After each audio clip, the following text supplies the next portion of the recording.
बिस्मिल्लाहिर्रहमानिर्रहीम। अस्सलाम वालेकुम। उम्मीद है कि आप खैरियत से होंगे। ये 2 चैप्टर हम लोगों ने कंप्लीट कर लिए थे, तो अब इन 2 चैप्टर्स का मैंने आपसे प्रॉमिस किया था कि हम लोग इसका क्विज़ जो है वो करेंगे। आप लोगों से भी कहा था कि इसको ज़रा पढ़ के आइएगा, इसको देखिएगा, इसके जवाब भी दिए हुए थे। तो इसमें जो क्विज़ है उसमें ये डिमांड एंड सप्लाई के चैप्टर्स का क्विज़ है, जो कि हमारे पास हमारी बुक में तीसरा और चौथा चैप्टर बनता है। तो इसमें जो पहला क्वेश्चन है वो ये है कि what factors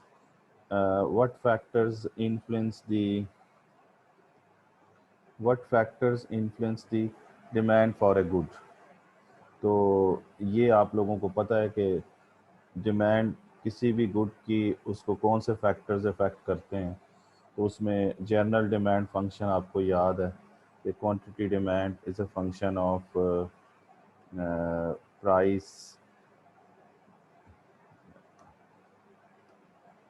price, income, taste, weather, number of consumers, prices of related goods, advertisement और बहुत सारे फैक्टर्स। ये सारे वो फैक्टर्स हैं जो किसी भी चीज़ की डिमांड को अफेक्ट करते हैं। ठीक हो गया? तो ये आपने सारे बता देने कि ये। उसके बाद दूसरा क्वेश्चन ये है कि what are substitutes and complements. ये भी आप लोगों को पता है कि सब्स्टिट्यूट वो गुड्स होती हैं जो कि एक दूसरे के लिए इस्तेमाल होती हैं। इनको अल्टरनेटिव गुड्स भी कहा जाता है, which can be used for one another. और कम्प्लीमेंट्री गुड्स वो होती हैं जो कि विच आर यूज्ड जॉइंटली। ये कॉम्प्लीमेंट्री गुड्स को जॉइंट गुड्स भी कहा जाता है। सब्स्टिट्यूट और कॉम्प्लीमेंट्स दोनों को रिलेटेड गुड्स कहा जाता है। ठीक है ना जी। उसके बाद जो है वो है what factors affect the supply quantity. तो फैक्टर्स, तो supply function, supply is a function of price, cost, याद है ना, टैक्सेस, गवर्नमेंट रेगुलेशंस और प्राइसेस ऑफ इनपुट्स, और भी बहुत सारे फैक्टर्स थे, ये मैं डॉट लगा दूँ। ये सारे बता सकते हैं आप लोग। अच्छा, उसके बाद है कि what is meant by equilibrium price. तो ये इक्विलिब्रियम प्राइस याद है ना। इक्विलिब्रियम प्राइस मींस जहाँ पर डिमांड एंड सप्लाई जो है वो क्या हो जाए, वो बराबर हो जाए। जहाँ पर डिमांड एंड सप्लाई बराबर हो जाएगी, वहाँ वो उस जगह पर जो प्राइस आएगी वो ये देखें, ये सप्लाई, ये डिमांड, ये इक्विलिब्रियम प्राइस है, ये इक्विलिब्रियम क्वांटिटी है। ये पहले पढ़ा हुआ है आपने, ये प्राइस और क्वांटिटी। ठीक है ना। तो इक्विलिब्रियम प्राइस जहाँ पर डिमांड और सप्लाई बराबर हो जाए, वहाँ पर जो प्राइस आती है वो इक्विलिब्रियम प्राइस। अच्छा जी, ये चौथा सवाल। इसके बाद नेक्स्ट क्वेश्चन है कि what a demand curve is drawn on all except each of the following। ठीक है ना जी, except each of the following। तो बताइए वो क्या क्या, कौन सा ऐसा फैक्टर है जो कि जिनके साथ डिमांड कर्व तो बनता है लेकिन ये नहीं होता। एक फैक्टर इसमें ऐसा है जो कि डिमांड कर्व के लिए ज़रूरी है। अब इसमें demand curve is drawn on all except mean जिसको आप छोड़ देंगे, ऑफ द फॉलोइंग। अब जाहिर सी बात है, डिमांड कर्व के लिए अगर आप डिमांड कर्व बनाना चाहते हैं तो price of the good constant नहीं हो सकती है ना। ये वाला पॉइंट होगा, क्योंकि जब भी आप डिमांड कर्व बनाएंगे तो ये देखें, ये डिमांड कर्व, ये पॉइंट है, ये पॉइंट है, ये पॉइंट है।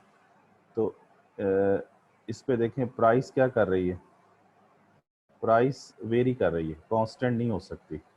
तो ये प्राइस देखें वेरी वेरी कर रही है, ये कांस्टेंट जो है ये गलत। तो ये वाला पॉइंट है क्योंकि जब भी डिमांड कर्व बनेगा तो डिमांड कर्व के ए बी सी डी जो भी पॉइंट्स होंगे, हर पॉइंट पर प्राइस जो है वो वेरी करेगी, तो प्राइस कांस्टेंट नहीं हो सकती।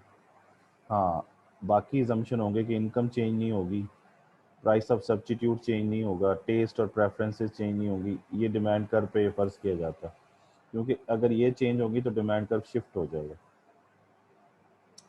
अच्छा, उसके बाद छठा है, छठे में ये कहा जा रहा है कि यहाँ पर दो गुड्स ली गई हैं, एक स्कॉटिश विस्की ली गई है और दूसरी आयरिश विस्की ली गई है। दोनों ही विस्की हैं और दोनों एक दूसरे का क्या है, सब्स्टिट्यूट है। तो इसमें जो बेसिक इक्विलिब्रियम है, जो सबसे पहले इक्विलिब्रियम है initial equilibrium, initially equilibrium point x पे है, तो ये पॉइंट एक्स है। यहाँ पर बेसिक इक्विलिब्रियम है जहाँ पर एस नॉट और जी नॉट एक दूसरे को इंटरसेक्ट कर रहे हैं। अब ये कहते हैं ये इनिशियल इक्विलिब्रियम है, और ये याद रहे कि ये जो सप्लाई और डिमांड कर्व इस डायग्राम में बने हुए हैं ये स्कॉटिश विस्की के हैं, स्कॉटिश विस्की, ये लिखा भी हुआ है, the diagram shows related to the demand and supply of Scottish whisky. तो ये आयरिश विस्की की बात नहीं हो रही। अब वो कहते हैं कि क्या हुआ कि गवर्नमेंट जो है इम्पोज कर देती है टैक्स,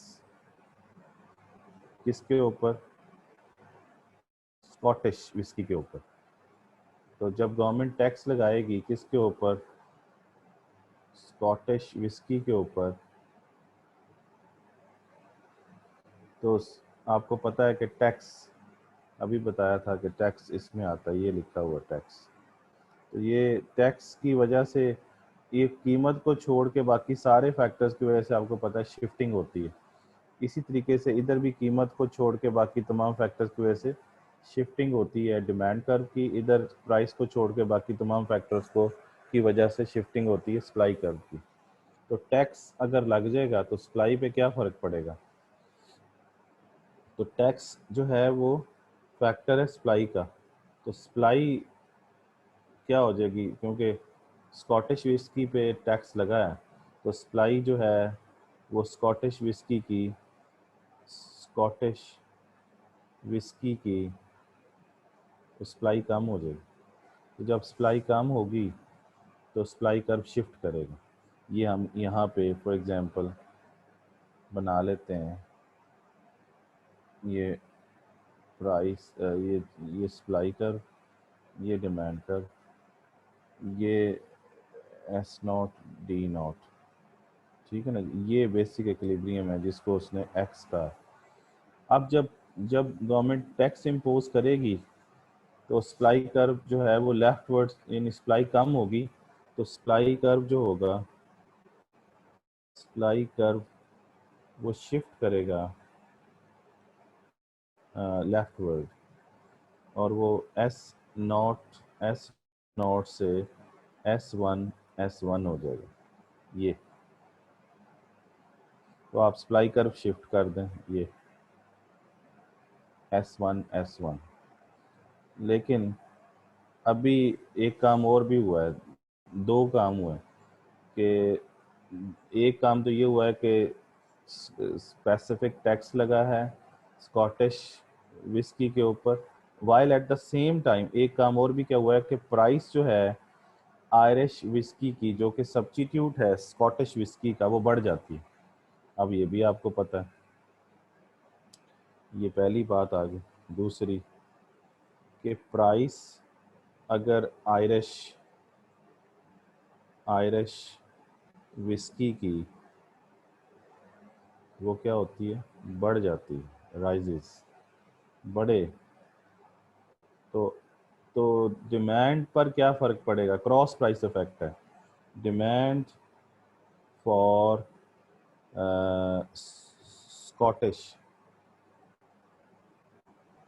विस्की क्या होगी, वो भी बढ़ जाएगी, क्योंकि cross price effect for substitute जो होता है वो पॉजिटिव होता है, तो ये बढ़ेगा तो वो भी बढ़ेगा, और ये क्रॉस प्राइस इफेक्ट है।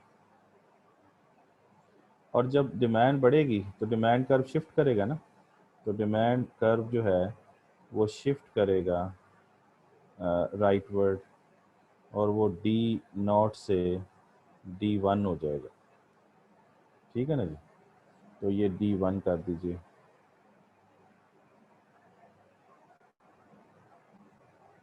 D1 तो अब इक्विलिब्रियम यहाँ पे होगा, ये पॉइंट A है जो यहाँ शो हो रहा है, ये वाला। तो इसका मतलब ये होगा कि A पॉइंट होगा जहाँ पर अब ये सारा कुछ होने के बाद, उसने पूछा था A होगा, B होगा, या C होगा, या D होगा, तो X के बाद आप ये A पर चले जाएंगे, क्योंकि आपका इधर से इफेक्ट ये होगा और इधर से इफेक्ट ये होगा। ठीक है जी, सप्लाई फॉल करेगी, डिमांड बढ़ेगी, तो ए पॉइंट होगा। ठीक है जी, ए पॉइंट इसमें से होगा। ये क्लियर होगी बात आपको। उसके बाद है which one of the following would normally cause rightward shift in the demand curve? Demand curve shift rightward shift demand curve कब होता है, तो आप बताइए। तो उसके लिए जाहिर सी बात है कि डिमांड कम होगी, तो शिफ्टिंग के लिए अदर फैक्टर्स, तो उसकी अपनी कीमत तो हो नहीं सकती, क्योंकि शिफ्टिंग अपनी कीमत की वजह से नहीं होती, तो ये तो हो नहीं सकता, सी पॉइंट तो हो नहीं सकता, बी होगा। ठीक है ना जी, क्यों होगा, क्योंकि रिडक्शन अगर इनकम में आ जाए,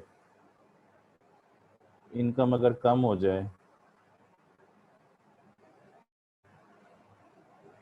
क्योंकि टैक्सेशन हुई है इनकम के ऊपर, तो टैक्स जब लगेगा इनकम के ऊपर, टैक्स बढ़ेगा तो इनकम कम हो जाएगी ना आपकी, मतलब डिस्पोजेबल इनकम। आपकी इनकम 10,000 रुपये पर मंथ है और टैक्स बढ़ जाए तो आपकी हो सकता है 8,000 रुपये पर मंथ रह जाए। तो जब इनकम कम पड़ जाएगी तो डिमांड कर्व शिफ्ट हो जाएगा किधर,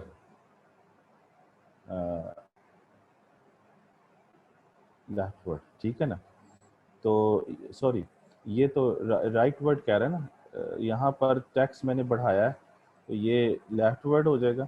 लेकिन अगर टैक्स में रिडक्शन आ जाए, टैक्स में कमी आ जाए, टैक्स में कमी आएगी तो आपकी इनकम इनडायरेक्टली बढ़ जाएगी। तो इनकम बढ़ेगी तो डिमांड कर्व क्या करेगा, वो शिफ्ट करेगा राइटवर्ड।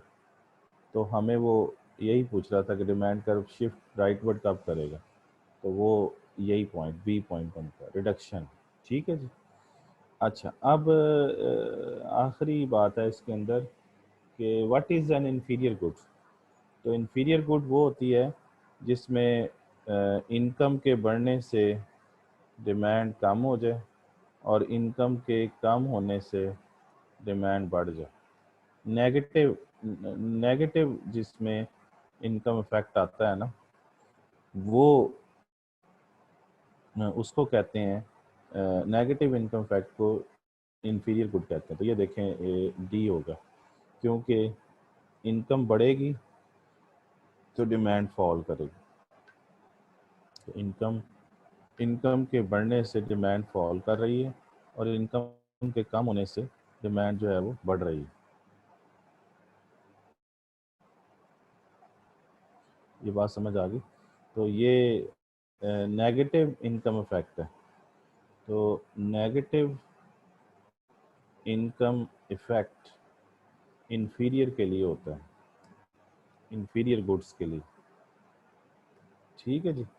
तो ये आपका एक हो गया ये, बल्कि इसके जवाब दिए भी वही देखें इसके अंदर, ये भी आप लोग देख सकते हैं। मज़ीद ये भी ज़रा ट्राई कीजिएगा, ये बुक के एंड पे दिया हुआ है, ये 11 से 13 नंबर, ये बुक के एंड पे मज़ीद क्वेश्चन भी 11 से लेकर 13 तक दोबारा ये भी देखिएगा। अच्छा, उसके बाद अगले चैप्टर पे आ जाएं, इसकी क्विज पे चले जाएं। इसकी कोई इस पे जाएंगे तो ये, तो इसमें ये पहला, इसमें इसने कहा है कि what is meant by the price elasticity of demand. तो ये आपको पता है कि प्राइस इलास्टिसिटी ऑफ डिमांड किसे कहते हैं। तो price elasticity of demand shows the proportionate change in QD due to the proportionate change in price। ये फार्मूले डेफिनेशन मैंने पहले बताई हुई है। अच्छा, फिर वो कहता है कि क्वेश्चन नंबर 2 में कि प्राइस इलास्टिसिटी ऑफ डिमांड की सिग्निफिकेंस मैन्युफैक्चरर के लिए क्या है। तो मैन्युफैक्चरर के लिए ये है कि आपने रेवेन्यू मेथड पढ़ा था, टोटल रेवेन्यू मेथड या टोटल आउटले मेथड। उसमें ये बात बताई थी कि अगर लेस इलास्टिक डिमांड हो तो कीमत में जो है वो इजाफा किया जा सकता है और रेवेन्यू जनरेट किया जा सकता है। लेस इलास्टिक यानी इन इलास्टिक, ठीक है ना। तो इसका मतलब ये है कि अगर वो प्रोड्यूसर समझता है कि उसकी प्रोडक्ट की इलास्टिसिटी ऑफ डिमांड जो है वो लेस इलास्टिक है, तो फिर वो कीमत में इजाफा करके ज़्यादा रेवेन्यू जनरेट कर सकता है। और अगर वो ये समझता है कि उसकी प्राइस इलास्टिसिटी ऑफ डिमांड जो है वो मोर इलास्टिक है, तो फिर कीमत में उसे इजाफा नहीं करना चाहिए। ये हमने टोटल रेवेन्यू मेथड में समझाया था। ये बात अगर दोबारा सुन लें उसको तो आपको समझ आ जाएगा। उसके बाद तीसरा था कि तीसरा क्या था कि if the absolute value if the absolute value of price elastic demand for dry white wine, ये चूंकि यूके की बुक है तो वो वाइन की एग्जांपल ज़्यादा दे रहा है कि price elasticity of demand for dry white wine, और एब्सोल्यूट वैल्यू का मतलब है कि नेगेटिव साइन इग्नोर करके अगर ग्रेटर देन 1 हो। ग्रेटर देन 1 को क्या कहते हैं भला? इलास्टिक, इलास्टिक भी कहते हैं या मोर इलास्टिक भी कहते हैं। ये मैंने सारी टर्मिनोलॉजी समझाई हुई है, ये तीनों एक ही बात है। तो a decrease in price of all wine would result in, क्या होगा? All wine would result in. तो इसका ये तीसरा है ना, तो इसका जो जवाब है वो जरा देखें, क्योंकि ये ग्रेटर देन 1 है तो ये डी होगा। क्यों भला? क्योंकि प्राइस में क्या आई है? कमी। तो मोर इलास्टिक डिमांड हो तो डिमांड में इजाफा ज़्यादा होगा ना, तो more than proportionate increase in the quantity of dry white wine purchase, ये आएगा। ग्रेटर देन 1 है ना, इस वजह से तो ग्रेटर देन 1 में मोर आएगा, मोर इलास्टिक, ये मोर। ठीक है जी। अगर इक्वल इलास्टिक होता तो यहाँ पर इक्वल आता, अगर लेस होता तो फिर लेस आता। अच्छा, फिर चौथा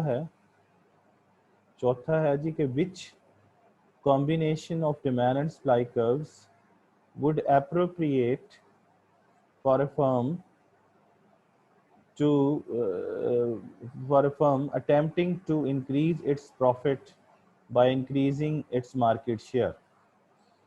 तो कौन सा मतलब डिमांड सप्लाई कर्व कैसे होने चाहिए, उनकी इलास्टिसिटी कैसी होनी चाहिए, इस पे बात कर रहे हैं।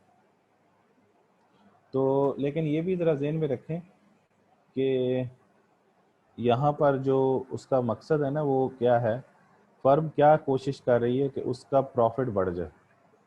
लेकिन प्रॉफिट कैसे बढ़े?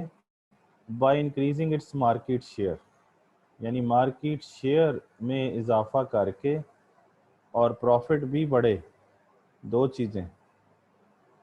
तो डिमांड एंड सप्लाई का कॉम्बिनेशन कौन सा होना चाहिए? तो वो बी है। बी का मतलब ये है कि इलास्टिक डिमांड होगी और इलास्टिक ही सप्लाई होगी, क्योंकि if price elasticity of demand is greater then 1 तो वहाँ पर क्या होगा? Price elasticity of demand greater than 1 हो तो मार्केट का आपने शेयर बढ़ाना है, तो यानी ज़्यादा सेल करनी है अपनी, तो कीमत में क्या होना चाहिए? यानी लोअर करनी चाहिए ना। अब मार्केट मार्केट शेयर के लिए आपको प्राइस अगर आप लोअर करते हैं, अपनी चीज़ की कीमत को कम करते हैं, तो आपकी डिमांड जो है उसमें इजाफा होगा ज़्यादा, ठीक है ना जी, मोर मोर इंक्रीज होगा। तो जब मोर इंक्रीज होगा तो इससे आपकी चीज़ ज़्यादा बिकेगी और रेवेन्यू ज़्यादा आपका बढ़ेगा, रेवेन्यू मोर बढ़ेगा, रेवेन्यू ज़्यादा बढ़ेगा। क्यों भला? क्योंकि जो अगर तो लेस इलास्टिक है, देखें आप लोगों को डाटा याद होगा, मैंने आपको एक डाटा समझाया था, उसमें ये कहा था, ये डाटा था, याद करें, प्राइस क्यू, यहाँ 8 लिखा था, यहाँ 4, यहाँ 2 या 4, यहाँ पे हमने टोटल रेवेन्यू निकाला था 16 ये इक्वल टू 1 का डाटा था। और अगर याद करें यहाँ पे प्राइस, यहाँ पे क्यू 8 4 2 3 और यहाँ रेवेन्यू निकालें तो 16 और 12, ये लेस इलास्टिक का डाटा है, ये इक्वल इलास्टिक का है। और मोर इलास्टिक का अगर निकाल लें तो प्राइस क्यू 8 4 2 6, तो ये टोटल रेवेन्यू निकालें तो ये 16 और ये 24।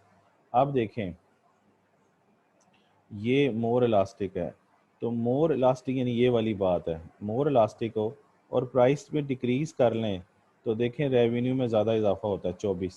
तो क्योंकि आपकी डिमांड में इजाफा ज़्यादा होता है, ये देखें 2 से 6 पे चली जाती है। तो इसका मतलब ये है कि अगर आप मार्केट शेयर बढ़ाना चाहते हैं, इसका मतलब आप अपनी सेल ज़्यादा करना चाहते हैं, तो सेल ज़्यादा कहाँ पे होगी? जब आपकी प्रोडक्ट की इलास्टिसिटी ग्रेटर देन 1 होगी, और दूसरा आप उस सूरत में आप कीमत भी कम रखेंगे, कीमत कम रखेंगे तो डिमांड 2 से 6 पर जाएगी और शेयर देखें 24 पे चला गया। और जब आपका ये जो रेवेन्यू 24 पे चला गया, शेयर 2 से बढ़कर 6 पे चला गया, यानी मार्केट डिमांड बढ़ेगी तो आपका शेयर बढ़ेगा, और रेवेन्यू बढ़ गया, यहाँ पे रेवेन्यू बढ़ेगा तो प्रॉफिट भी बढ़ेगा, रेवेन्यू बढ़ेगा तो प्रॉफिट भी बढ़ेगा। तो यहाँ इस सूरत हाल में इलास्टिक डिमांड का होना ज़रूरी है।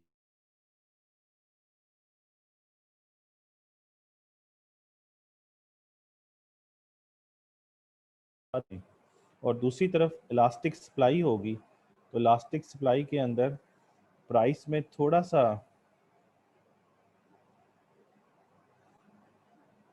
जी आवाज़ सही आ रही होगी, तो आ, तो ये इलास्टिक डिमांड तो समझ आ गया ना आपको, यानी इलास्टिक डिमांड और इलास्टिक की सप्लाई होनी चाहिए। उसकी वजह ये है, उसकी वजह ये है कि ये फॉर एग्जांपल सप्लाई कर्व है, तो अगर प्राइस में आप थोड़ा सा भी इजाफा करें तो देखें सप्लाई में कितना इजाफा होता है, इतना इजाफा होता है। तो आप ये चाह भी ये रहे हैं कि आपकी मार्केट शेयर ज़्यादा हो, तो इलास्टिक सप्लाई होनी चाहिए। तो इलास्टिक सप्लाई और इलास्टिक डिमांड होंगी तो मार्केट शेयर भी ज़्यादा बढ़ेगा और क़ीमत में थोड़ी सी कमी करके आप ज़्यादा इजाफा कर सकते हैं। उसके बाद है जी fish and chips are considered complementary goods. Complementary goods means joint goods. अच्छा, और आपको याद है कि कॉम्प्लीमेंट्री गुड्स के लिए क्रॉस प्राइस इलास्टिसिटी जो होती है वो नेगेटिव होती है। तो अब अगर फिश की कीमत बढ़ेगी, प्राइस ऑफ फिश बढ़ेगी, तो वो कहता है अब ये प्राइस फिश की है, प्राइस फिश की है, लेकिन डिमांड किसकी है? चिप्स की है। तो डिमांड फॉर चिप्स वो क्या होगी? अब चूंकि ये कॉम्प्लीमेंट्री है तो नेगेटिव इफेक्ट होगा, तो ये कम हो जाएगी। ये देखें, ये बढ़ेगी तो ये कम हो जाएगी, क्योंकि cross price effect, cross price effect for complementary goods, complementary goods is negative, तो फॉल करेगा। तो फॉल कहाँ पे आ रहा है? ये सी, ये फॉल करेगा। समझ आ गई बात? क्लियर जी? ये था, नहीं अभी और भी है। अच्छा, इसके बाद छठा सवाल है, छठा क्वेश्चन ये है कि using the point method, point means point elasticity, तो पॉइंट इलास्टिसिटी का फार्मूला क्या होता है? Delta Q over delta P into P over Q. ठीक है, अब यहाँ पर वो ये कह रहा है कि पॉइंट मेथड के ज़रिए price elasticity of demand find करें, जबकि करंट प्राइस जो है वो 20 से गिर के 15 पे हो गई, ये प्राइस और ये डिमांड। तो ये वाला डाटा है हमारे पास। तो इस डाटा को ऐसे भी लिखा जा सकता है, यहाँ प्राइस, यहाँ क्यूडी, तो प्राइस 20 फिर कितनी हो गई 15, तो डिमांड 10 और फिर कितनी हो गई 15। ठीक है ना जी, तो प्राइस 20 से 15 और डिमांड 10 से 15। तो अब आप इलास्टिसिटी मेजर करें, चेंज इन क्यू फाइंड करना है। तो चेंज इन क्यू क्या होता है? न्यू माइनस ओल्ड, है ना। तो न्यू क्या है? न्यू है 15 और ओल्ड क्या है 10। तो 15 में से 10 माइनस करें तो क्या आता है? 5। तो चेंज इन क्यू की जगह पे आ जाएगा 5, है ना। अब चेंज इन पी फाइंड करना है, तो वो भी डेल्टा जो होता है वो होता है न्यू माइनस ओल्ड। तो न्यू क्या है? 15, है ना, और 20 क्या है? ओल्ड। तो 15 में से 10 माइनस करें तो -5 इंटू अब यहाँ आपको पता है हमेशा पॉइंट इलास्टिसिटी में ओल्ड वैल्यूज लिखी जाती हैं। तो ओल्ड प्राइस की वैल्यू क्या है? 20, तो 20, और ओल्ड क्वांटिटी की वैल्यू क्या है? 10, ये 10। इसको सॉल्व करें तो ये कैंसल आउट हो जाएगा। ठीक है ना जी, तो जवाब आता है -2। तो -2 का मतलब है 2, क्योंकि एब्सलूट वैल्यू बतानी है, तो ये डी है। ठीक हो गया जी। अच्छा जी, उसके बाद सातवां है। सातवें में बताना है, ये मैंने आपको कराया था कौन सा मेथड? ग्राफिक मेथड, या आपको याद होगा ग्राफिक मेथड या ज्योमेट्रिक मेथड। उसमें बताया था कि यहाँ पर इलास्टिसिटी क्या होती है? इस जगह पर, इस जगह पे होती है इन्फिनिटी। इस जगह पे क्या होती है? इस जगह पे होती है 0। इस जगह पे क्या होती है? तीसरे पे, इस पे होती है मिड में, mid of the demand curve पे इलास्टिसिटी 1 होती है। ये अगर एक ही डिमांड कर्व पे बतानी हो तो ये तब है, एक ही डिमांड कर्व पे। ये इस जगह पर इस पूरी रेंज में, यहाँ से लेके यहाँ तक, इस पूरी रेंज में ग्रेटर देन 1, और इसी तरीके से इस पूरी रेंज में ये चौथे पे आएगी, तो ये आएगी लेस देन 1। ठीक हो गया जी। तो ये है सिचुएशन। तो इसका मतलब ये हुआ कि पहला क्या होगा? ई, दूसरा क्या होगा? सी, तीसरा क्या होगा? ए, और चौथा क्या होगा? बी, और पांचवा क्या होगा? डी। ये जो इसके अंदर लिखे हुए हैं ABC। ठीक है जी, तो ये आ गया जी। आगे कुछ है? हाँ, आठवां भी है। इसमें वो बता रहे हैं कि जी which diagram shows the perfectly inelastic supply. Perfectly inelastic supply curve जो होता है वो वर्टिकल होता है, या जहाँ पे इलास्टिसिटी क्या होती है? 0, और वो ए है। ठीक हो गया जी, ए आएगा इसका जवाब, क्योंकि ये है ये भी सप्लाई कर्व है ना, ये, लेकिन ये डिमांड कर्व है। और ये जो डी है, डी किसको शो कर रहा है? ये डिमांड भी हो सकता है, सप्लाई भी हो सकता है। ये डिमांड भी हो सकता है या सप्लाई भी हो सकता है, ये जो भी होगा, लेकिन ये परफेक्टली इलास्टिक है। Perfectly elastic means infinite elastic. ये यूनिट इलास्टिक है। Unit elastic means equal elastic, supply कर। और ये भी यूनिट इलास्टिक डिमांड कर्व। ठीक है जी। तो ये यानी यहाँ पे इलास्टिसिटी इक्वल टू 1 है, ये इलास्टिसिटी 0 है, जिसको आप ये इसको सप्लाई कर भी कह सकते हैं, डिमांड कर भी कह सकते हैं। तो ये परफेक्टली इन इलास्टिक सप्लाई, अगर एस लिखेंगे तो सप्लाई कर, और अगर यहाँ डी लिख देंगे इस जगह पे डी, तो ये डिमांड कर, जो भी आप लिखें, लेकिन ये है परफेक्टली इन इलास्टिक, यानी ज़ीरो इलास्टिक। ठीक है, ये जो डिमांड कर्व है, ये इसको, ये ना तो ऐसा है और ना ही ऐसा है, ये ग्रेटर देन 1 होता है, ये लेस देन, ये मिड बिल्कुल दरमियान में है। तो ये रेक्टेंगुलर हाइपरबोला शेप है मैथ की ज़ुबान में। तो रेक्टेंगुलर हाइपरबोला शेप जो होती है वो इक्वल इलास्टिक होती है।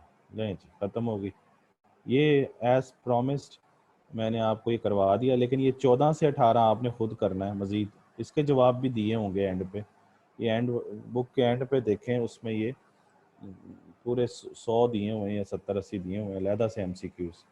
आपका पेपर भी इसी तरह ही आना है, ये जैसे ये आ रहा है ना, ये जैसे ये सवाल आज हमने किए हैं, यही पेपर आना है आपका इसी तरीके से, ये जेहन में रख लें।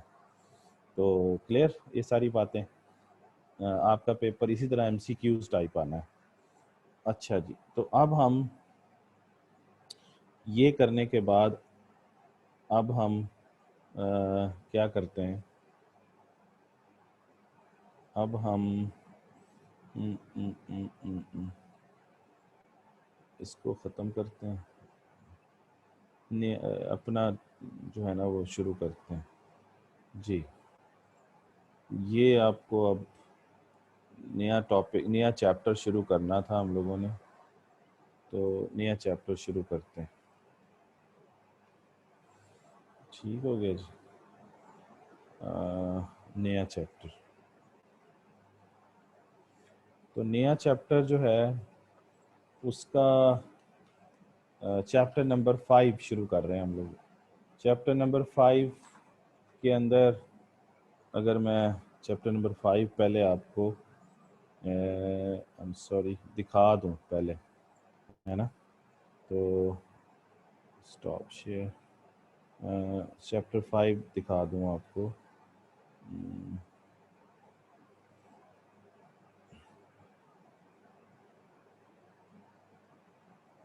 ये देखें, चैप्टर 5 जो है वो ये है, इसका नाम है मार्केट सिस्टम। आगे तीसरा चैप्टर मार्केट सिस्टम का, और इसका नाम है price instability and government intervention.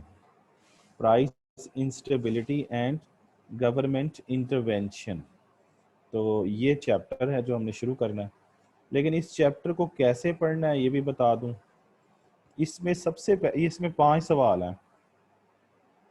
इसमें हम लोगों ने सबसे पहले ये चौथा और पांचवा पढ़ना है सवाल। चौथा और पांचवा पढ़ के फिर हमने पहला, दूसरा, तीसरा पढ़ना है। समझ आ गई बात? तो सबसे पहले हमने चौथा और पांचवा पढ़ना है। तो ये मैं दिखा दूं आपको, ये देखें, ये ये पहला है, causes of price instability for market in primary goods. ये अभी नहीं पढ़ना, ये सारा इसमें चल रहा है। फिर दूसरा है वेदर एंड एग्रीकल्चर मार्केट, ये भी अभी नहीं पढ़ना, पहले हमने पढ़ना है। ये तीसरा प्राइस स्टेबलाइजेशन पॉलिसीज, ये भी अभी नहीं पढ़ना। आज यानी आज हम पढ़ रहे हैं ये वाला टॉपिक, दिस वन। चौथा, maximum and minimum prices for goods market, ये पहले पढ़ेंगे। और ये पढ़ के जनाब पांचवा पढ़ेंगे, चौथा और पांचवा। आज ये चौथा पांचवा पढ़ लें, अगर टाइम बचेगा तो फिर हम पहला दूसरा से शुरू करेंगे। तो ये छोटा सा चैप्टर है, लेकिन ये ज़हन में रहे कि हमने पहले चौथा टॉपिक इसमें से पढ़ना है, ये वाला, दिस वन, ये पढ़ने जा रहे हैं। ठीक हो गया। अब हम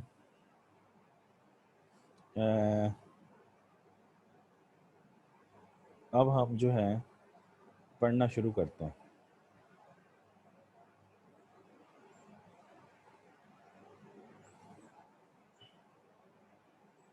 जी। तो मैं स्क्रीन पता नहीं शेयर हो रही कि नहीं, मैं इसको शेयर करूं, just a minute.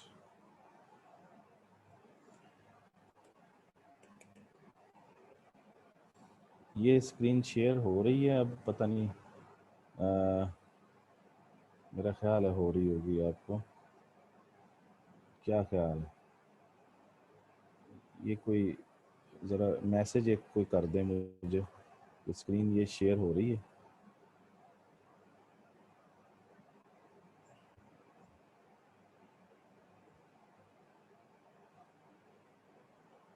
Screen share का ज़रा बता दो। अच्छा, ये हो रही है,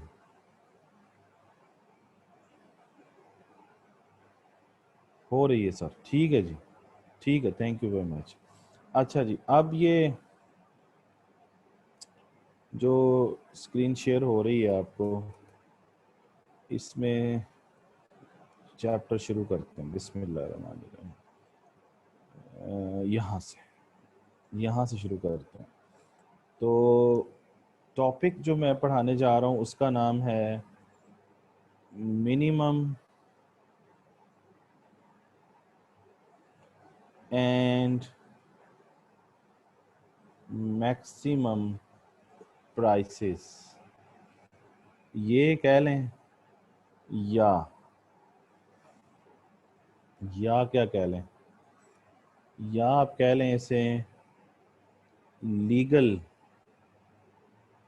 प्राइसेस। ठीक है जी, या इन्हें कह लें गवर्नमेंट रेगुलेटेड प्राइसेस, या इन्हें कह लें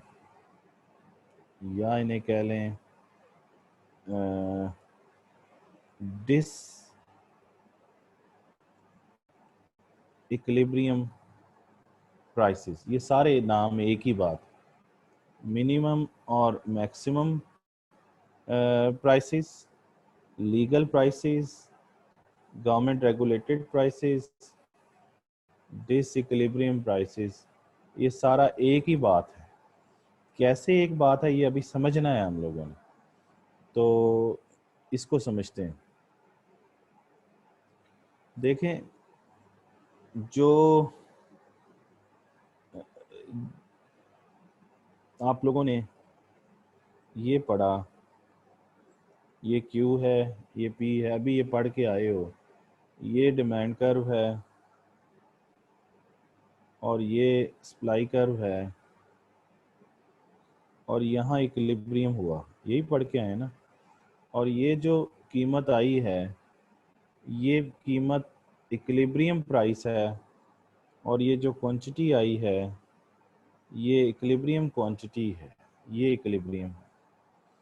ये जो कीमत और क्वांटिटी डिटरमिन्ड हुई हैं, ये किसी ने, गवर्नमेंट ने नहीं की हैं, ये बायर्स और सेलर्स ने की हैं। इसलिए जो कीमतें बायर्स और सेलर्स तय करें उनको इक्विलिब्रियम प्राइसेस कहते हैं। लेकिन बाज़ औक़ात ये होता है कि गवर्नमेंट जो होती है, हुकूमत, वो इस मार्केट की कीमत से या तो कीमत ऊपर रख देती है या वो कीमत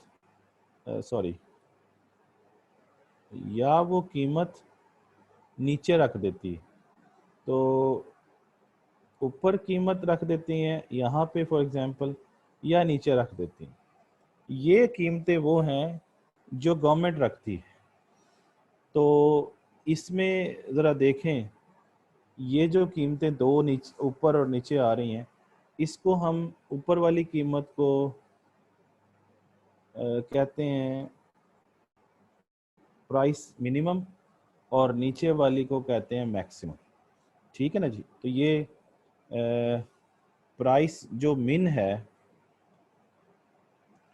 प्राइस मिन जो है ये मिनिमम कहते हैं। This is greater than price E, ये इक्विलिब्रियम प्राइस से बड़ी होती है। Number one.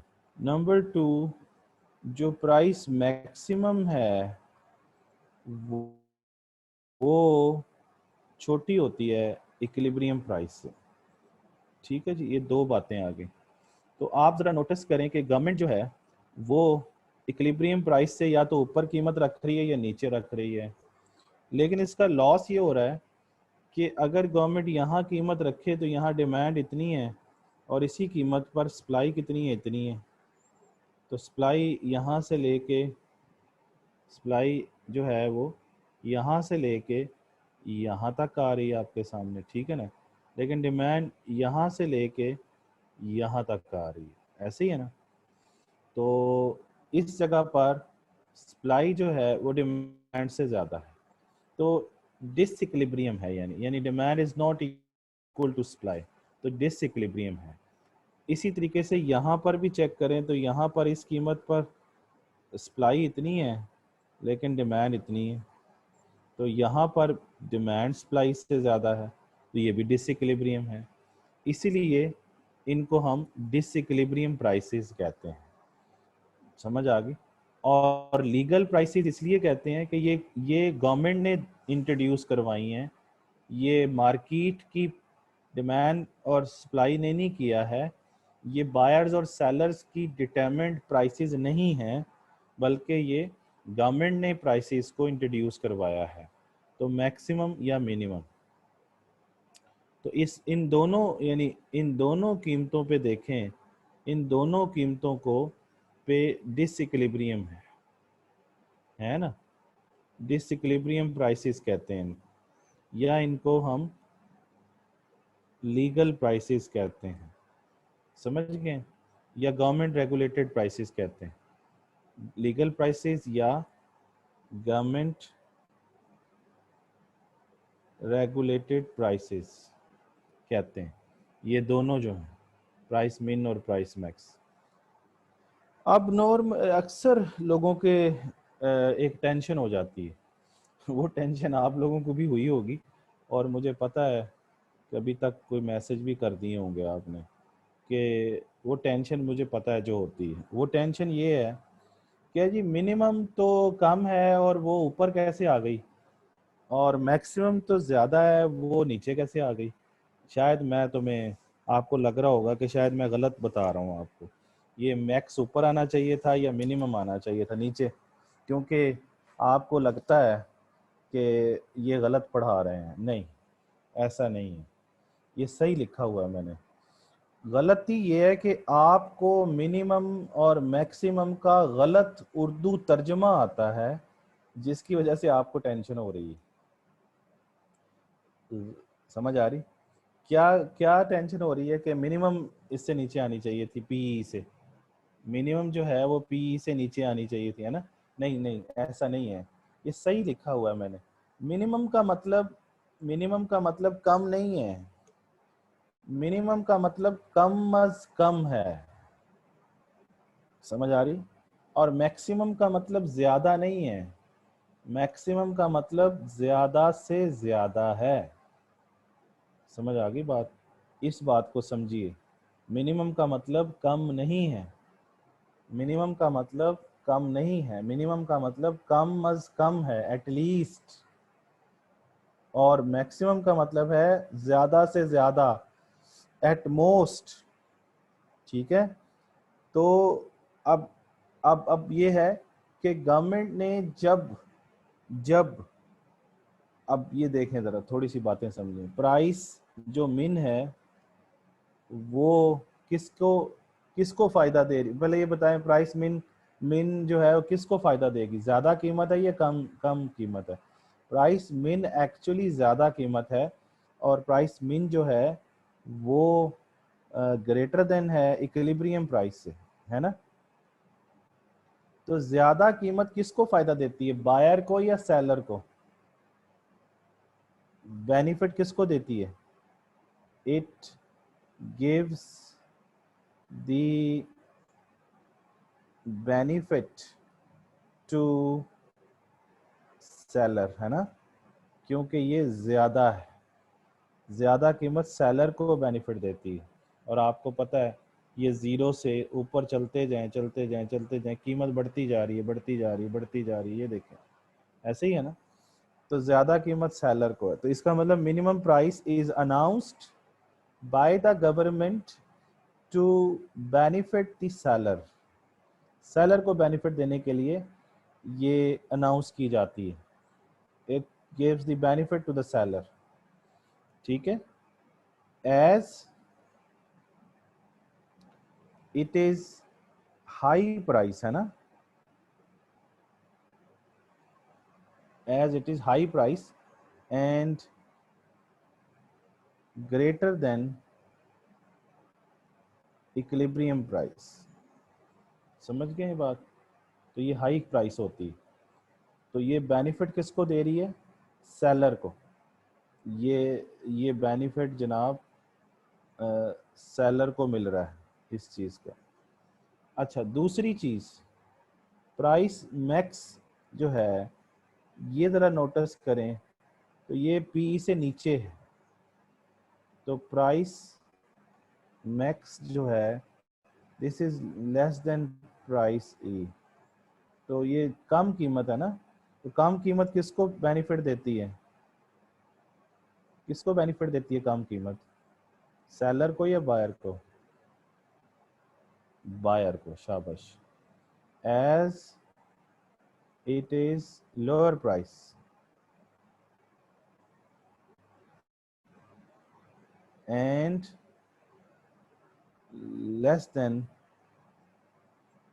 देन पीई, ठीक है ना जी। तो ये बेनिफिट बायर को देती है। अब कैसे, वो ऐसे, ये देखें जरा दोबारा समझें, ये और ये है, ये सप्लाई कर्व, ये डिमांड कर्व, ये इक्विलिब्रियम प्राइस, ये इक्विलिब्रियम क्वांटिटी। तो इसमें जब बायर को फायदा देना होता है यानी डिमांडर को, तो गवर्नमेंट सेलर से कहती है कि आपने इससे ज़्यादा कीमत इनसे नहीं लेनी, ज़्यादा से ज़्यादा कीमत नहीं, वो खुद कीमत तय करती है, ये पी मैक्स। वो कहती इससे ज़्यादा ऊपर नहीं जाना आपने, ज़्यादा से ज़्यादा इतनी कीमत लेनी है, बस इतनी, इससे ज़्यादा नहीं लेनी, ज़्यादा कीमत नहीं लेनी, बल्कि इससे ज़्यादा नहीं लेनी, ज़्यादा से ज़्यादा इतनी ले सकते हो, ज़्यादा से ज़्यादा इतनी ले सकते हो, इसलिए इसको कहते हैं maximum price. This is the maximum price that the seller can charge. तो वो सेलर से कहती है कि this is the maximum price that you can charge, इससे ज़्यादा कीमत नहीं लेनी है आपने। जैसे आप रमज़ान शरीफ में चले जाएं, तो उसमें आपको नज़र आता है कि घी की कीमत तो ज़्यादा से ज़्यादा कीमत बताई होती है कि इससे ज़्यादा आपने नहीं लेनी, ये मैक्सिमम है जो आप ले सकते हैं सेलर को। तो असल में जो मैक्सिमम प्राइस है वो सेलर के को बताने के लिए है कि सेलर भाई, गवर्नमेंट कह रही है सेलर से कि सेलर इससे ज़्यादा कीमत नहीं लेनी तुमने। समझ आ गई ये ज़्यादा से ज़्यादा वाली कहानी। अच्छा, अब जब गवर्नमेंट ने बेनिफिट देना होता है सेलर को, ये तो बायर को बेनिफिट देने के लिए सेलर को कहा गया कि इससे ज़्यादा कीमत नहीं लेनी।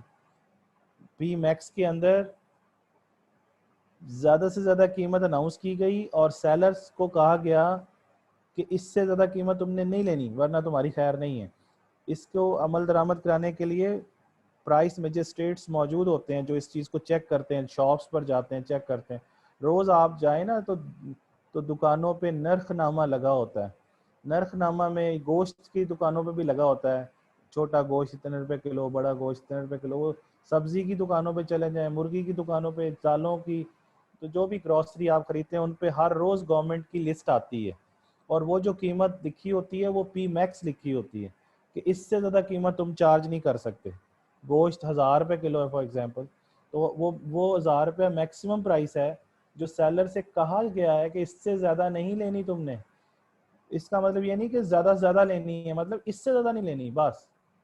समझ आ गई। इसी तरीके से जो मिनिमम प्राइस है वो इससे ऊपर होती है, यहाँ होती है। तो मिनिमम प्राइस किसको बेनिफिट देती है बताया था, कि मिनिमम प्राइस जो है वो किसको बेनिफिट देती है, सेलर को। तो सेलर को बेनिफिट जब देना हो तो गवर्नमेंट कहती है कि सेलर्स इतनी कीमत तो तुम्हें कम से कम तुम्हें इतनी कीमत तो मिलनी चाहिए, कम कीमत नहीं। पी मिन का मतलब कम कीमत नहीं है, पी मिन का मतलब कम से कम के मानों में आता है। At least you should get this price, at least के मानों में आता है कि कम से कम तुम्हें इतनी कीमत मिलनी चाहिए। जैसे फॉर एग्जांपल गंदम की कीमत जब गवर्नमेंट अनाउंस करती है तो वो किसानों के लिए करती, तो किसान कौन है, सेलर हैं या प्रोड्यूसर हैं। तो वो कम से कम कीमत गंदम की अनाउंस हो जाती है कि जी 1500 रुपये मन, कम से कम कीमत अनाउंस होगी गवर्नमेंट की तरफ से। तो इसका मतलब ये है कि इससे कम कीमत पर कोई भी सेलर उसको ना बेचे। तो सेलर को बेनिफिट देने के लिए उन्होंने किया है। तो जब वो बाज़ार में जाते हैं तो वो ग्राहक कहते हैं जी 1500 रुपया जो है वो बहुत ज़्यादा है, तो आप कम करें। तो सेलर कहता है नहीं जी ये तो गवर्नमेंट ने की हुई है, कम से कम तो हमें 1500 मिलनी चाहिए, तो आप 1500 रुपया तो कम से कम देंगे, इससे ज़्यादा ऊपर देनी है तो जितनी मर्जी देते हैं, इससे कम हम नहीं करेंगे। ये तो गवर्नमेंट ने अनाउंस कर दी है कि इस पे हम बारगेनिंग भी नहीं कर सकते, बारगेनिंग करेंगे तो वो इक्विलिब्रियम प्राइस हो जाएगी। ठीक है ना, वो बायर और सेलर जो तय करते हैं वो इक्विलिब्रियम प्राइस होती है या इक्विलिब्रियम क्वांटिटी होती है। तो वो अक्सर आप सुन लें जाके तो कहते हैं ये तो गवर्नमेंट ने अनाउंस की हुई है।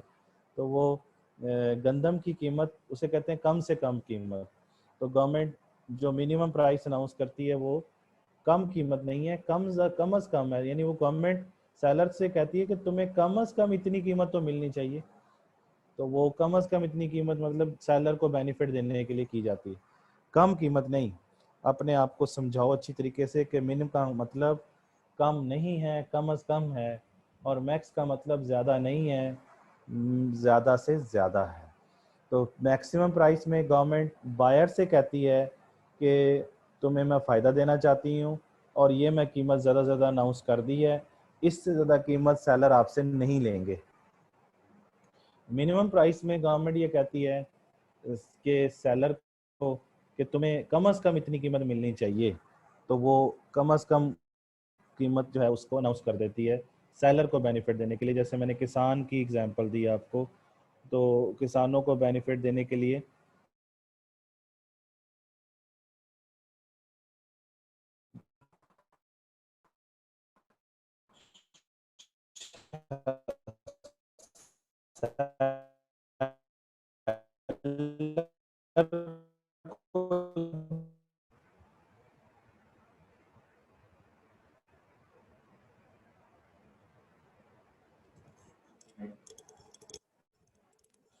ठीक हो गया ना जी। तो ये दोनों बातें समझ आ गई हैं आपको कि minimum price doesn't means less price. Actually, minimum price is high price, and it is for the benefit of the sellers. And maximum price is not, it doesn't mean high price. Maximum price is low price, and actually this is announced by the government to benefit the buyers. तो ये कहानी समझनी है कि maximum price seller को बताई जाती है कि इससे ज़्यादा कीमत तुमने नहीं लेनी, किससे, बायर्स से। मिनिमम प्राइस में ये कहा जाता है कि तुम्हें कम से कम इतनी कीमत मिलनी चाहिए। ठीक है, तो ये दोनों मतलब समझें। तो ये सही लिखा हुआ है जो मैंने लिखा हुआ है यहाँ पर, क्लियर होगी बात आपको। तो यहाँ पर मिनिमम और मैक्सिमम प्राइसेस हम लोगों ने समझ ली, और इसमें ये समझा है कि ये किस लिए होता है। अच्छा, अब इसमें इनके एक दो नाम और भी हैं जो मैं आपको बता दूं। तो जो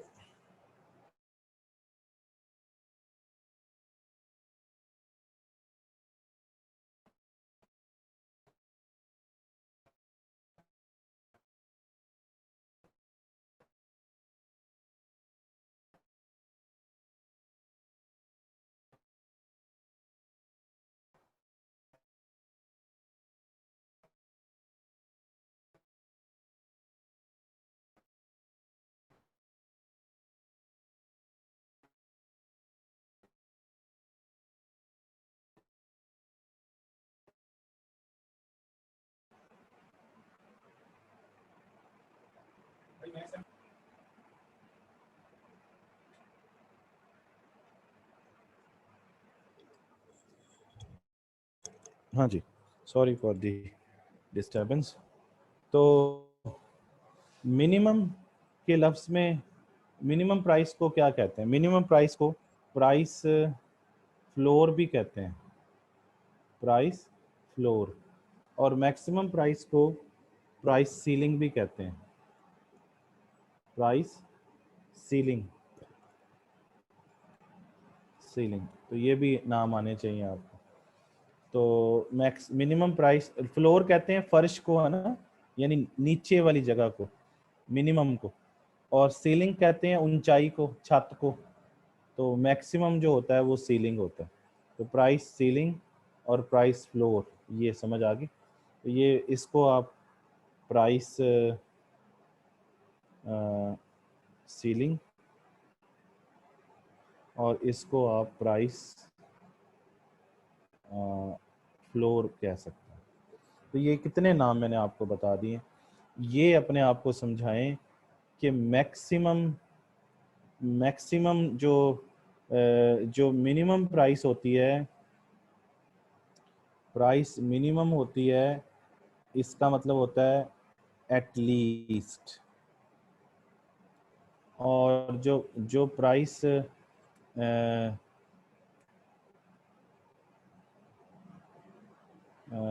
जो प्राइस मैक्स होती है, इसका मतलब होता है एट मोस्ट। मैक्सिमम का मतलब होता है एट मोस्ट, मिनिमम का मतलब होता है एट लीस्ट। मिनिमम का मतलब कम नहीं है, कम अज कम है। मिनिमम का मतलब कम अज कम है। और इसका मतलब ज़्यादा से ज़्यादा है। समझ आ गई बात?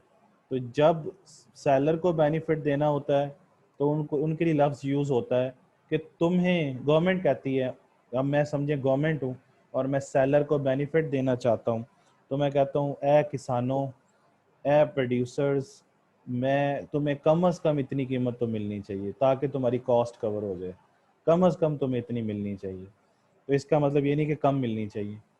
इसी तरीके से जब मैं बायर को बेनिफिट देना चाहता हूँ तो अब भी मैं मुखातिब बेचने वालों से ही हूँगा और उनसे कहूँगा कि तुमने ज़्यादा से ज़्यादा इतनी कीमत लेनी है बायर से, इससे ज़्यादा नहीं लेनी। समझ आ गई बात? ज़्यादा से ज़्यादा इतनी लेनी है। तो ज़्यादा से ज़्यादा मीन्स ये, जैसे हमने यहाँ पे पी मैक्स लिखा हुआ है, तो ज़्यादा से ज़्यादा असल में कम कीमत होती है। ज़्यादा से ज़्यादा एक्चुअली जो होती है वो लोअर प्राइस होती है, क्योंकि वो किसको बेनिफिट दे रही होती है? बायर को। और जो मिनिमम प्राइस होती है ना, वो एक्चुअली हाई प्राइस होती है, जो कि बेनिफिट किसको दे रही होती है? सेलर को दे रही होती है। ये मैंने मुख्तलिफ तरीक़ों से आपको समझाने की कोशिश किया है कि प्राइस फ्लोर क्या है, प्राइस सीलिंग क्या है, डिसइक्विलिब्रियम प्राइसेस क्यों कहते हैं, क्योंकि इन पर सप्लाई और डिमांड बराबर नहीं होती। फिर लीगल किस लिए कहते हैं? क्योंकि गवर्नमेंट की तरफ से होती है, ठीक है, और गवर्नमेंट इनको रेगुलेट कर रही होती है। रेगुलेट समझते हैं? रेगुलेट का मतलब होता है चलाना, उसको कैसे चलाएं। जैसे आप लोगों पंखों के साथ देखें तो एक रेगुलेटर लगा होता है, वो क्या करता है? वो रफ्तार को या तो पंखे की स्पीड को बढ़ाता है या कम कर देता है। इसी तरह गवर्नमेंट भी मार्केट के अंदर या तो कीमत बढ़ा देती है या कम कर देती है, रेगुलेट करती है। इसलिए इनको गवर्नमेंट रेगुलेटेड प्राइसेस भी कहते हैं। तो ये टॉपिक समझ आ गया। अब ये टॉपिक एक्चुअली मैंने आपको जो समझाया, ये जर्नल समझाया है। अब इसको आप किसी भी मार्केट पे अप्लाई कर सकते हैं। मतलब फॉर एग्जांपल आप इसको फॉर एग्जांपल गुड्स मार्केट पे अप्लाई कर दें। तो ये फ़र्ज़ कर लें फिर कि ये क्वांटिटी किसकी है? गुड्स की है, यानी ये सप्लाई भी गुड्स की है और ये डिमांड कर्व भी गुड्स का है। लेकिन अगर आप इसको गुड्स मार्केट में नहीं करते तो आप इसको फैक्टर मार्केट में भी कर सकते हैं। फैक्टर मार्केट में भी आप इस चीज़ को अप्लाई कर सकते हैं। तो फैक्टर मार्केट क्या होती है? Factors market means factor of production market. तो कितने फैक्टर होते हैं? आपको पिछले लेक्चर में समझाया हुआ है कि लैंड एक फैक्टर ऑफ प्रोडक्शन है, लेबर है, कैपिटल है और एंटरप्राइज है। तो लैंड मार्केट हो सकती है, लेबर मार्केट हो सकती है, कैपिटल मार्केट हो सकती है और एंटरप्राइज मार्केट हो सकती है। तो फैक्टर मार्केट का मतलब जहां ये चारों फैक्टर्स की डिमांड एंड सप्लाई पे बात होगी। गुड्स मार्केट का मतलब या किसी भी गुड की डिमांड एंड सप्लाई की बात होगी। समझ आ गई बात? तो आपकी बुक के अंदर जो चौथा सवाल है वो मैक्सिमम और minimum prices in goods market है, और फिर जो पांचवा सवाल है वो है maximum and minimum prices in factor market. तो फर्क कोई नहीं है। अगर फॉर एग्जांपल आप लेबर मार्केट उठा लेते हैं, फैक्टर में से किस फैक्टर को उठा लेते हैं? Labour market.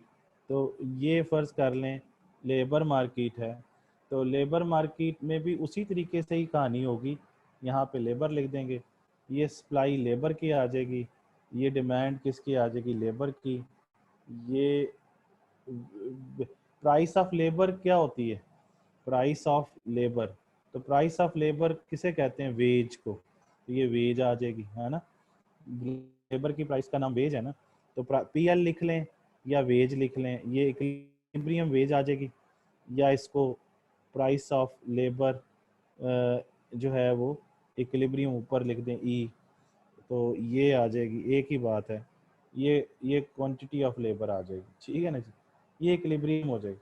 अब आप बताएं, अगर गवर्नमेंट जो है वो लेबरर्स को बेनिफिट देना चाहती है, तो आपके मुल्क में भी है ये चीज़ जिसको हम मिनिमम वेज लॉ कहते हैं। इसे हम कहते हैं कम अज कम उजरत का कानून। अब इसका उजरत मीन्स वेज। अब इसका मतलब ये नहीं है कि कम उजरत देनी है, इसका मतलब कम अज कम इतनी देनी है।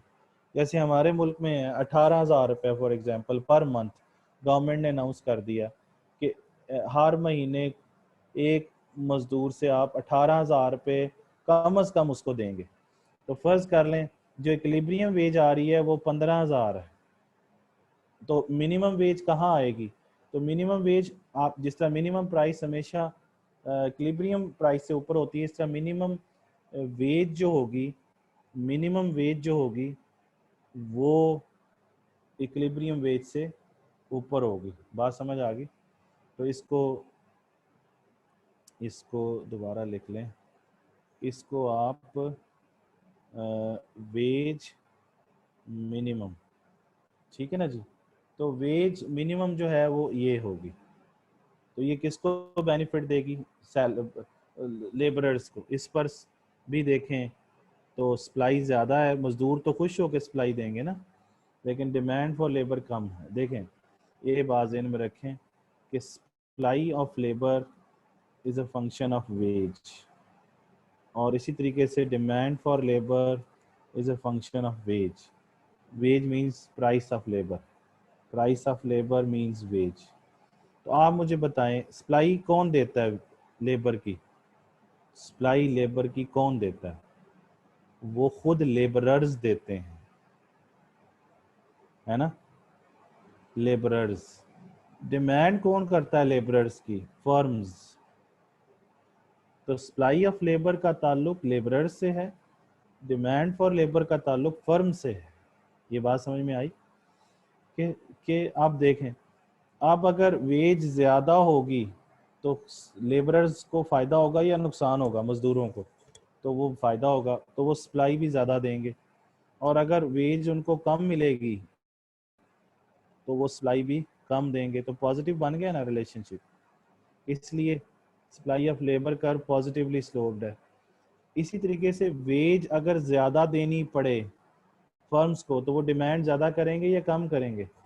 डिमांड फॉर लेबर कम करेंगे। कौन भला? फर्म्स, क्योंकि उनकी कॉस्ट बढ़ जाएगी ना, वेज ज़्यादा देनी पड़ेगी। और अगर वेज कम देनी पड़े तो डिमांड फॉर लेबर वो ज़्यादा करेंगी। कौन? फर्म्स। तो ये नेगेटिव है, इसलिए demand for labour curve negative. समझ आ गई बात? तो वेज के साथ लेबर का relationship positive supply of labour का, और वेज का डिमांड फॉर लेबर के साथ नेगेटिव। लेकिन ये समझें कि डिमांड लेबर की करता कौन है, फर्म्स। सप्लाई लेबर की कौन देता है, वो लेबरर्स खुद देते हैं। और वेज का मतलब है प्राइस ऑफ लेबर। समझ आ गई बात। अब गवर्नमेंट अगर मजदूरों को फायदा देना चाहती है तो वो वेज ज्यादा रखेगी ना। तो ज्यादा वेज का मतलब है मिनिमम वेज, तो वो हाई रखती जाएगी। देखें अगला साल आएगा तो मिनिमम वेज यहाँ आ जाएगी और ऊपर चली जाएगी और ऊपर चली जाएगी। तो मिनिमम वेज पहले 12,000 थी, फिर 15 हो गई, अब 18 हो गई, है ना। तो मिनिमम वेज अगर 18,000 रुपये रख दी जाए पर मंथ, तो देखें ये चीज़ आएगी आपके पास। क्लियर होगी बात आपको। ये मिनिमम वेज है। और इस जगह पर मजदूर तो कहेंगे हम काम करने को तैयार हैं, लेकिन फर्म्स कहेंगे नहीं, हम इस वेज पर इतनी डिमांड करेंगे। तो डिमांड थोड़ी होगी लेबर में, सप्लाई ज़्यादा होगी। तो सप्लाई ज़्यादा डिमांड कम, तो यहाँ सप्लाई ऑफ लेबर, मजदूर ज़्यादा काम करना चाहते हैं लेकिन फर्म्स कम रखेंगी। तो इतना हिस्सा जो है ए से बी तक क्या होगी, अनएम्प्लॉयमेंट हो जाएगी, बेरोजगारी। तो ये बेरोजगारी है इतनी। समझ आ गई। इतने मजदूर काम करना चाहते हैं, इतने यहाँ तक। ये लेबर की सप्लाई है, लेकिन डिमांड लेबर की कितनी है, इतनी। तो ये काम करने वाले इतने हैं, लेकिन रखने जिन्होंने वो तो फर्म्स है ना। तो फर्म्स कहेंगे नहीं, हम इससे ज़्यादा मजदूर नहीं रख सकते, जॉब नहीं दे सकते, तो इतनी अनएम्प्लॉयड हो जाएगी। ये कह लें या ये कह लें, एक ही बात। समझ आ गई जी। तो आप किसी भी मार्केट में मिनिमम या मैक्सिमम को इंट्रोड्यूस करवा सकते हैं, डिपेंडिंग अपॉन कि आप फायदा किसको देना चाहते हैं। सप्लाई साइड को फायदा देना चाहते हैं तो क्या करेंगे, और अगर डिमांड साइड को फायदा देना चाहते हैं तो क्या करेंगे। तो जनरल रूल याद रखें, सप्लाई साइड को फायदा देना है तो मिनिमम प्राइस आएगी, डिमांड अगर डिमांड साइड को फायदा देना चाहते हैं तो मैक्सिमम प्राइस आएगी। ये बात समझ गए हैं। यही बात मैंने ऊपर भी समझाई है कि अगर सेलर को, यानी सप्लाई साइड को, सेलर मींस सप्लाई साइड और बायर मींस डिमांड साइड, तो जिसको भी बेनिफिट देना चाहते हैं उसके मुताबिक प्राइसेस मौजूद हैं। ये क्लियर होगी बात। अब आप मेरा ख्याल है कि इसको आप पढ़ेंगे, इसको समझेंगे और फिर मेरे से डिस्कस करेंगे। ये मैंने आप लोगों को चौथा और पांचवा टॉपिक समझाने की कोशिश किया है। तो अल्लाह करे कि ये चीज़ आपको समझ आई हो। और मज़ीद देखते हैं क्या है। अब इसके बाद नेक्स्ट क्वेश्चन है, जो कि अभी मेरे पास 15-20 मिनट पड़े हैं। तो नेक्स्ट क्वेश्चन मैं अगर शुरू कर लूँ, अ लिटिल बिट शुरू कर लूँ या क्या करूँ, नेक्स्ट क्वेश्चन कल करूँ, क्या करूँ। तो मेरा ख्याल है कि हम ऐसे 5 मिनट का एक छोटा सा टॉपिक शुरू करते हैं जो कि हमें समझ आ जाए ये क्या है। लेकिन इससे पहले मैं किताब से दिखा दूं आपको यही टॉपिक अब दोबारा। ये देखें, ये आपको maximum and minimum prices policies in goods market. ये गुड्स मार्केट की कहानी है। इसमें उसने मैक्सिमम प्राइस, मिनिमम प्राइस समझाया है। उसके बाद जनाब उल्लू यहाँ पे देखें, आपको ये समझाया उन्होंने इस डायग्राम में। तो ये देखें, ये वाली इक्विलिब्रियम प्राइस है, यहाँ पे ये इक्विलिब्रियम प्राइस है, और ये उसने मैक्सिमम प्राइस नीचे लिखी हुई। और यहाँ पर देखें तो ये एक प्रॉब्लम, ये सारी बातें मैं समझा चुका हूँ। मैक्सिमम प्राइस हमेशा इक्विलिब्रियम प्राइस से नीचे ही होती है। ये सारा डिटेल आ गई इसकी। उसके बाद ये एक उसने पूछा आपसे। अच्छा, उसके बाद मिनिमम प्राइस आ गए। तो मिनिमम प्राइस ये रही, ये इक्विलिब्रियम प्राइस है, ये वाली ये इक्विलिब्रियम प्राइस है ना। और ये उससे ऊपर आ गई मिनिमम प्राइस। इसको भी पढ़िएगा, ये मैंने समझा दिया आपको। ये गुड्स मार्केट था। और ये देखें आगे आ गया फैक्टर मार्केट, फैक्टर मार्केट भी मैंने समझाया आपको, और इसमें लेबर मार्केट का जिक्र कर रहा है। तो मिनिमम वेजेस आ जाएंगी, है ना, और मिनिमम वेज कहाँ आएगी, इस इक्विलिब्रियम वेज से ऊपर, ये मिनिमम वेज है, दिस इज मिनिमम वेज, ये लिखा भी हुआ है उसमें। तो इस मिनिमम वेज पे देखें, डिमांड फॉर लेबर इतनी है, सप्लाई ऑफ लेबर इतनी है, तो ये बेरोजगारी इतनी हो जाएगी, ये बाकी पढ़िएगा इसमें से, ठीक है जी। इसी तरीके से नेक्स्ट है कैपिटल मार्केट में भी उसने समझाया। तो कैपिटल प्राइस में मैक्सिमम भी आ सकती है और मिनिमम भी आ सकती है, ये इसका कोई डायग्राम नहीं बनाया, बहरहाल ये भी इसी तरीके से बन जाएगी जैसे ऊपर आपने डायग्राम बनाया हुआ है, ठीक है। ये मैंने आपको 5 और 4 जो है वो समझा दिया है, इसको अब आपने पढ़ना है। ये 4 हमने पढ़ लिया है, और फिर हमने जनाब ये 5 भी पढ़ लिया, ये 5 रहा, जस्ट अ मिनट, ये रहा 5, ठीक है। ये 2 टॉपिक यहाँ से पढ़ने, ठीक है। अच्छा, अब हम पहला टॉपिक शुरू कर लेते हैं, लेकिन थोड़ा सा ऐसे, कुछ ज़्यादा नहीं, पहला टॉपिक सारा शुरू हो भी नहीं सकता, सिर्फ मैं ये आपको बताना चाह रहा हूँ कि यहाँ तक पढ़ते हैं, ये यहाँ तक, सिर्फ यहाँ तक, ये वाली चीज़, इतनी चीज़ कि प्राइमरी मार्केट क्या होती है और प्राइमरी मार्केट के अंदर क्या होता है। तो प्राइमरी मार्केट जो है उसको हम एग्रीकल्चर मार्केट भी कहते हैं, प्राइमरी मार्केट को हम एग्रीकल्चर मार्केट भी कहते हैं। तो मैं ज़रा इसको आपको समझा दूं पहले ये क्या होता है। तो जैसे जी,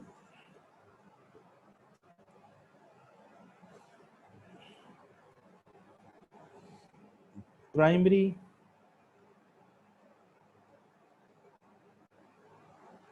मार्केट, प्राइमरी मार्केट को एग्रीकल्चर मार्केट भी कहते हैं, ठीक है। और प्राइमरी मार्केट में जो होता है वो ये कि इसमें जो डिमांड होती है वो इन इलास्टिक होती है, इन इलास्टिक आपको पता है, लेस इलास्टिक को कहते हैं। और प्राइमरी मार्केट के अंदर सप्लाई जो होती है वो भी क्या होती है,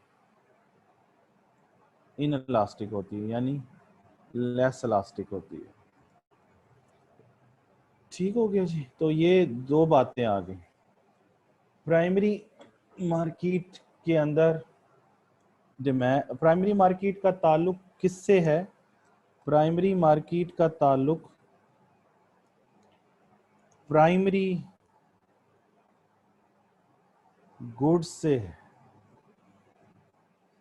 प्राइमरी गुड्स किसे कहते हैं, प्राइमरी गुड्स कहते हैं goods with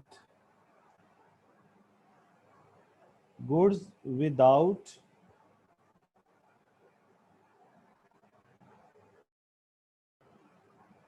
manufacturing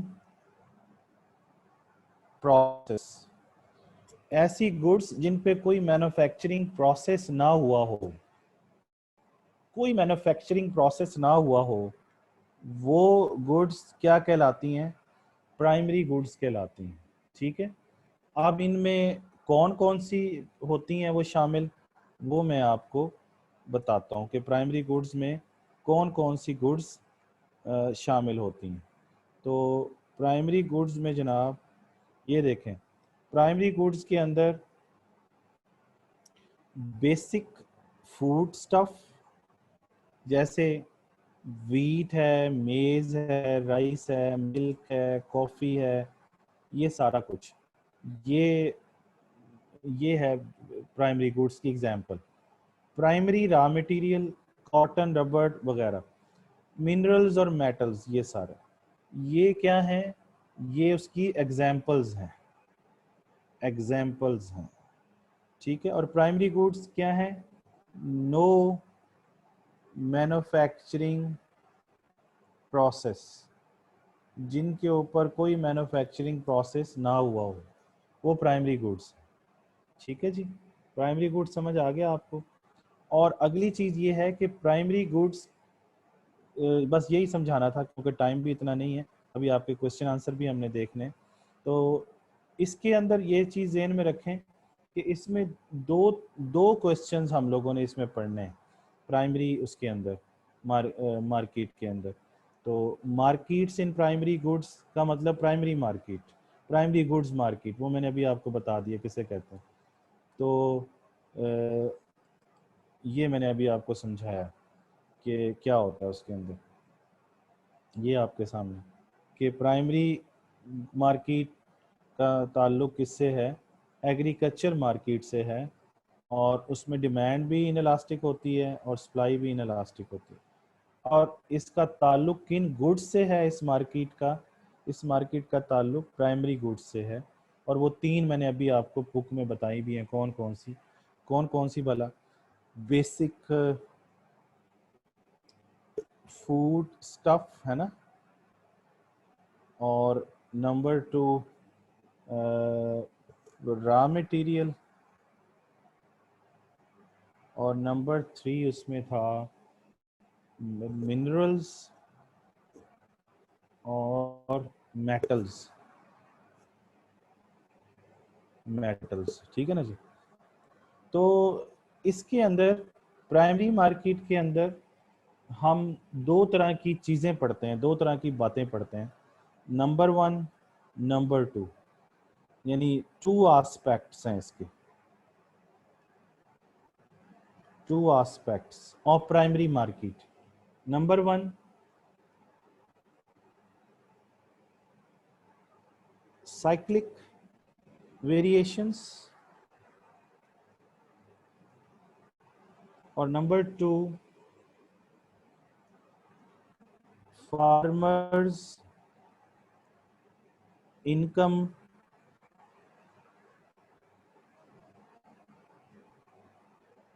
paradox. Cyclic variations, cyclic का मतलब होता है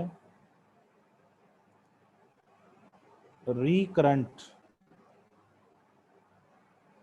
रिकरंट का मतलब होता है जो बार बार पैदा हो।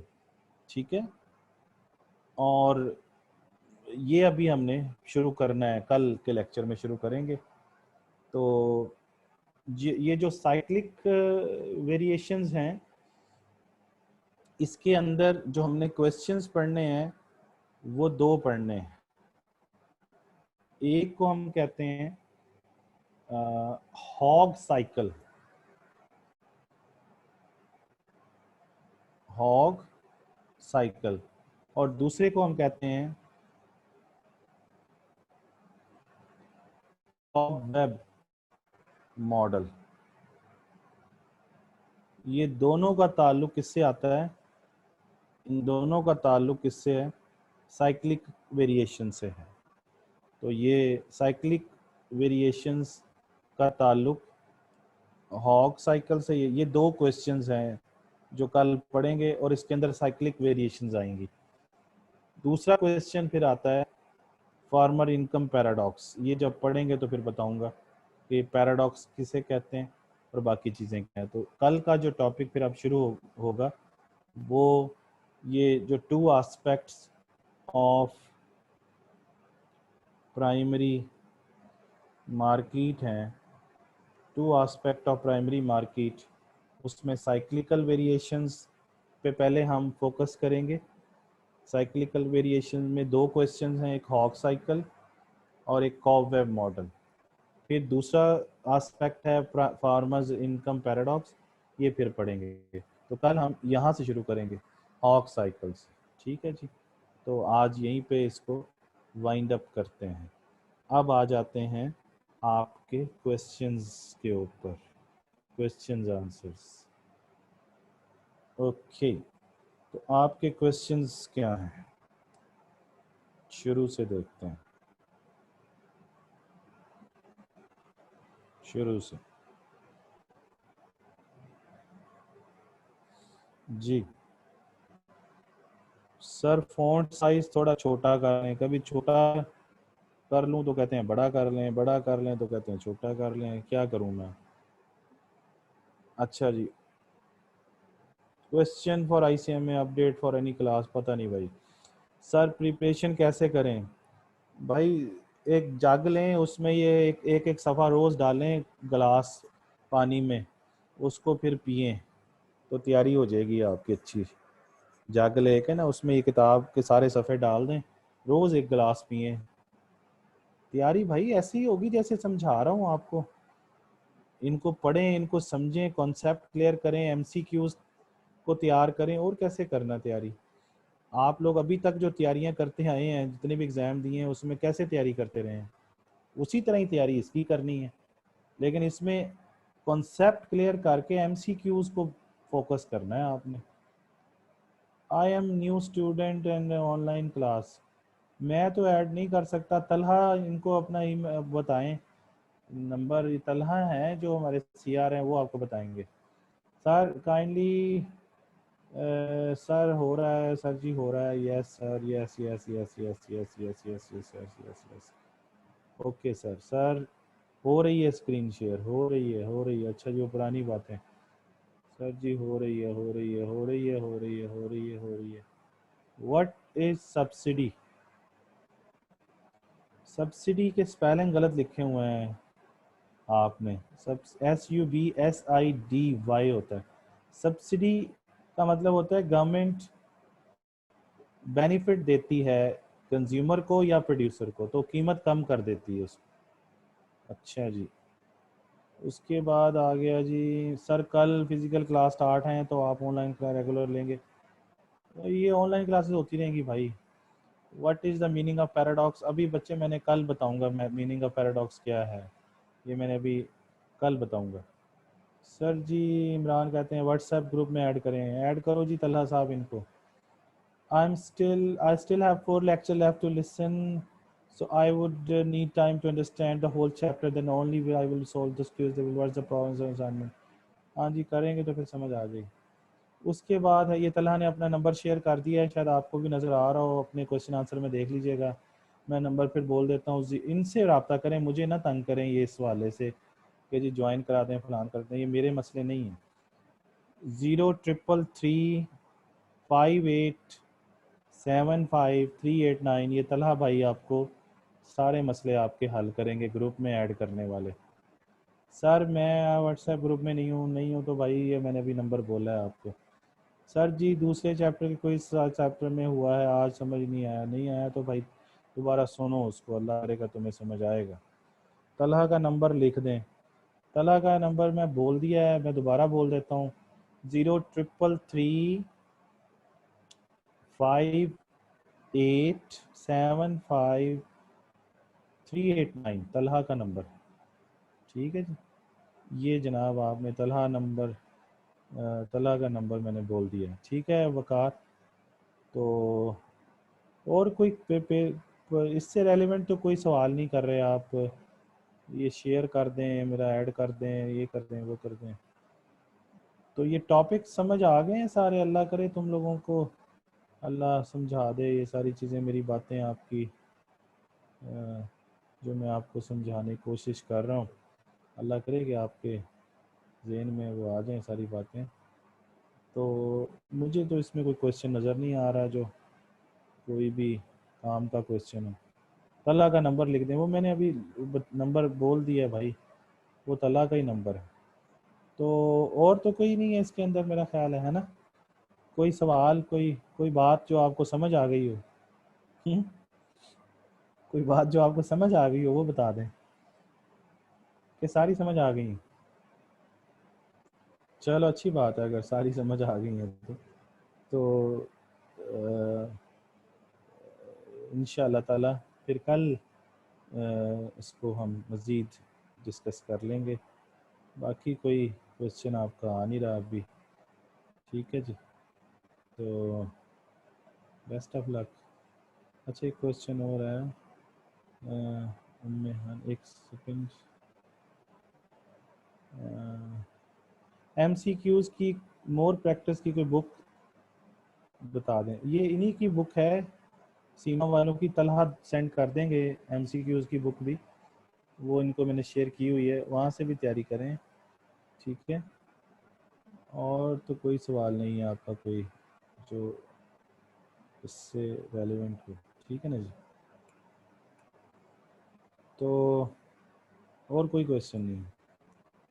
ठीक है जी, तो अगर आपके दिमाग में है तो भी 2-3 मिनट हैं, पूछ लें, अदरवाइज इसको फिर वाइंड अप करें।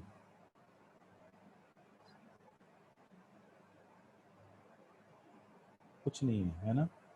चलें, ठीक है, ओके जी, फिर अल्लाह हाफिज़।